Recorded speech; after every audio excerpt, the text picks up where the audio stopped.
देश में महिलाओं के सशक्तिकरण के लिए केंद्र व राज्य सरकारों द्वारा कई योजनाएं चलाई जा रही हैं। इन्हीं योजनाओं में से एक है सखी वन स्टॉप सेंटर योजना। ये योजना महिलाओं को उनके कानूनी अधिकारों की रक्षा के लिए बनाई गई है।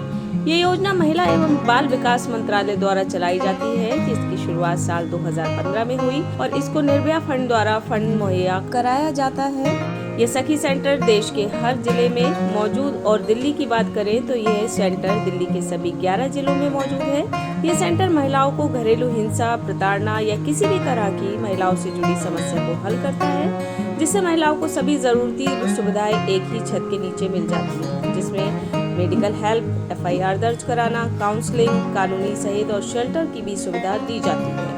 इसी तरह एक सखी सेंटर दिल्ली के साउथ वेस्ट डिस्ट्रिक्ट में मौजूद है। यह सेंटर जनकपुरी डाबरी मोड़ दादादेव हॉस्पिटल परिसर के अंदर स्थित है। इस सेंटर के बारे में और जानकारी के लिए हमने सखी सेंटर की इंचार्ज डॉक्टर निशी तिवारी से बात की। Doctor Nishi, one stop centre सखी केंद्र में काम कर रही हूँ, देख रही हूँ सेंटर को। और ये यहाँ पे सखी केंद्र जो बनाया गया है महिलाओं के लिए बनाया गया। वायलेंस अगेंस्ट केसेस जितने भी होते हैं सखी में आते हैं, सखी केंद्र में। और यहाँ 4-5 सर्विसेज के प्रदान की जाती है महिलाओं को, जिसमें कि एक पहली है ये इनका कानूनी सहायता, लीगल हेल्प है, मेडिकल हेल्प है, काउंसलिंग। कानूनी सहायता मतलब कि जो केसेस ऐसे होते हैं कि हमें लगता है कि हम इन पे काउंसलिंग कर चुके हैं, काउंसलिंग के दौरान भी अगर सेटल नहीं हो पा रहे हैं, जिन्हें लगता है कि नहीं अब हमें केस फाइट करना है, केस लड़ना ही है, तो लीगल एडवाइजर के तौर पे हमें एक डाल साहब लॉयर देते हैं। और महिला एक्स काउंसलर होती है और पुलिस हेल्प होती है। हम लोग को पुलिस भी IO और SI सारी यहीं पे होते हैं। FIR यहीं दर्ज होती है। वन स्टॉप सेंटर में ही कोई विक्टिम अगर आती है तो उनकी यहीं पे कंप्लेन भी दर्ज की जाती है। हम लोग के गाइडलाइंस में यही दिया गया है। और एक शेल्टर हम लोग क्या दिया जाता है कि मान लीजिए कोई फीमेल आती है, उसका घर परिवार इतना मार पीट रहा है, उसको प्रताड़ित कर रहा है, उसको रख नहीं रहा है, तो उसको हम लोग शेल्टर पे भी ले लेते हैं। 5 दिन के लिए होता है, 5 बेडेड है। और कोशिश करते हैं कि 5 दिन के अंदर में उसकी सारी जो भी प्रॉब्लम है रिजॉल्व हो जाए और हम उनको मतलब घर भेज सकें। बट अगर कभी कभी कुछ होता है कि प्रॉब्लम नहीं सॉल्व हो पा रही है तो फिर हम उनको आगे जहाँ लॉन्ग टर्म शेल्टर होता है वहाँ पे भेजते हैं। बट वन स्टॉप सेंटर में 5 सर्विसेज इस तरह से दी जाती है। महिलाओं को पहले तो जो घरेलू हिंसा झेल रही हैं वो सबसे बड़ी हिंसा है, बट सबसे बड़ा वो है कि आप उस चीज़ को क्यों, वायलेंस को झेलना भी एक बहुत बड़ा क्राइम है।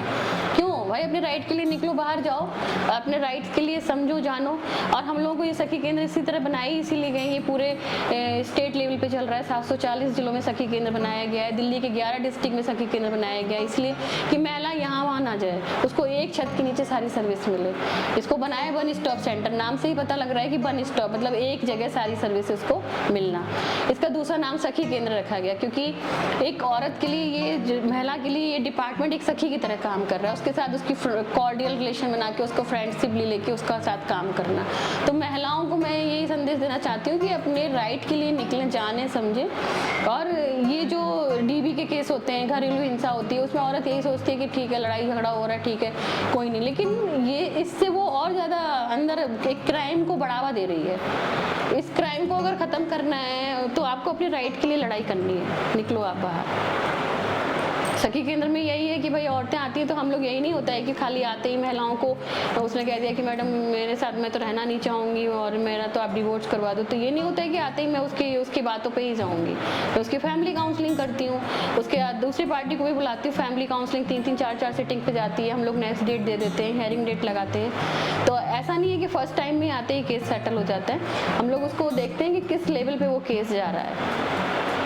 मैं तो ये अभी बीच में ये 2 साल जो कोरोना का टाइम चला है तो काफ़ी हम लोग के यहाँ पे सेंटर पे DB के केसेस काफ़ी राइज हो गए थे और काफ़ी DB के केसेस आ रहे थे। उस टाइम पे यही था कि हस्बैंड वाइफ साथ में रह रहे हैं तो उस टाइम पे केसेस का डाटा जो था डीबी का बढ़ रहा था। तो ये समझ में आया कि हस्बैंड वाइफ साथ में रहते हैं तो भी केस बढ़ता है, मतलब डीबी का जो एक डाटा था वो काफ़ी निकल के बाहर आया। इसमें प्रॉब्लम यही थी कि वो प्रॉब्लम थी। लड़ाई झगड़ा का कोई मतलब मुद्दा बेसिक नहीं होता है, लेकिन अंडरस्टैंडिंग एक मेजर प्रॉब्लम होती है। तो एक हम लोग यहाँ पे सखी के जब हम लोग काउंसलिंग करते हैं ना, तो काउंसलिंग में उनको मिरर दिखाते हैं कि भाई किस लेवल पे आप हो। तो कभी कभी तो कुछ केस हमारे यहाँ ऐसे ही सेट हो जाते हैं कि काउंसलिंग में ही वो समझ जाते हैं कि हाँ गलत कहाँ है, सही कहाँ है।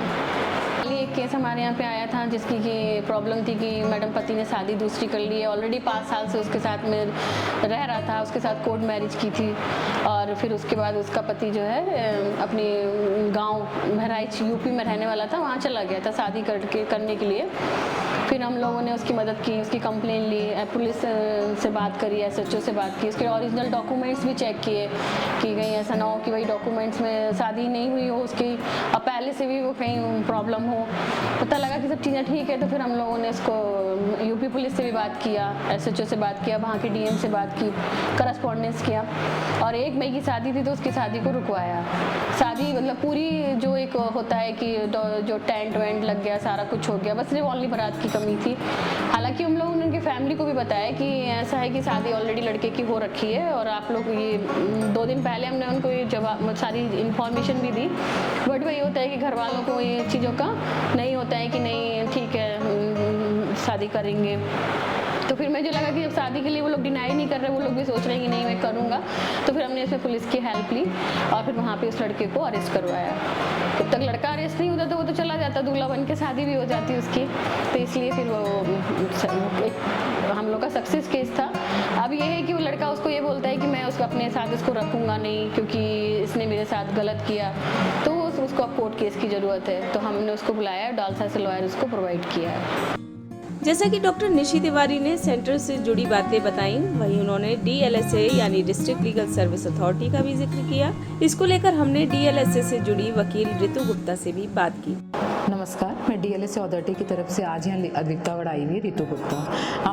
मैं आज यहाँ पर वन स्टॉप सेंटर में बैठी हुई हूँ। हमारा जो DLSA अथॉरिटी का काम है जगह जगह जाकर जागरूकता फैलाना। जो आजकल महिला के साथ में उत्पीड़ना हो रही है उसको हम अपने कोर्ट के द्वारा न्याय दिलाना चाहते हैं। उसके लिए हमने कुछ सेंटर से वो बनाए हुए टर्म्स बना रखे हैं, जिसमें वन स्टॉप सेंटर सखी सेंटर का हम बहुत ज़्यादा योगदान है। इसमें हम यहाँ पर जितनी भी महिला होती हैं, हम यहाँ पर वीकली अपना 1 दिन देकर उन महिलाओं को लीगल लिटरेसी देते हैं, जिसके तहत जो भी उत्पीड़ना होती है महिलाओं के साथ या जो भी हो रहा है समाज में, उसके अगर किसी को लीगल लिटरेसी की ज़रूरत होती है वो हम वहाँ पर अपने मतलब कोर्ट में उनको जागरूकता फैलाकर अपने कोर्ट में न्याय दिलाने की कोशिश करते हैं। वन स्टॉप सेंटर का यही कार्य है कि अगर वहाँ पर कुछ भी मेडिकल फैसिलिटी होती है किसी महिलाओं के साथ, किसी भी के साथ भी, रात को भी इवन जब पुलिस अपना काम नहीं कर पा रही होती है सुचारू रूप से, तो वो महिला यहाँ पर आ सकती है। उसके लिए यहाँ पर मेडिकल फैसिलिटी है, और वो फिर हमारे DLSA अथॉरिटी कैंप से हमारे ऑफिस जो बने हुए हैं साउथ वेस्ट दिल्ली में द्वारका सेक्टर 10 में, वहाँ पर हमारे सहयोग से हमारे वकील जो भाई बैठे हुए हैं, हम जो वकील बैठे हुए हैं, उनके सहयोग से उनको न्याय दिलाने की कोशिश की जाती है। सरकार द्वारा चलाई जा रही सखी योजना महिलाओं को उनके हक की लड़ाई लड़ने में मदद और उनको उनके कानूनी अधिकारों की भी जानकारी दे उनको सशक्त भी करती है। आप इस खबर के बारे में क्या सोचते हैं, हमें कमेंट सेक्शन में बताएं। साथ ही ब्रह्मास्त्र न्यूज को सब्सक्राइब और शेयर भी जरूर करें।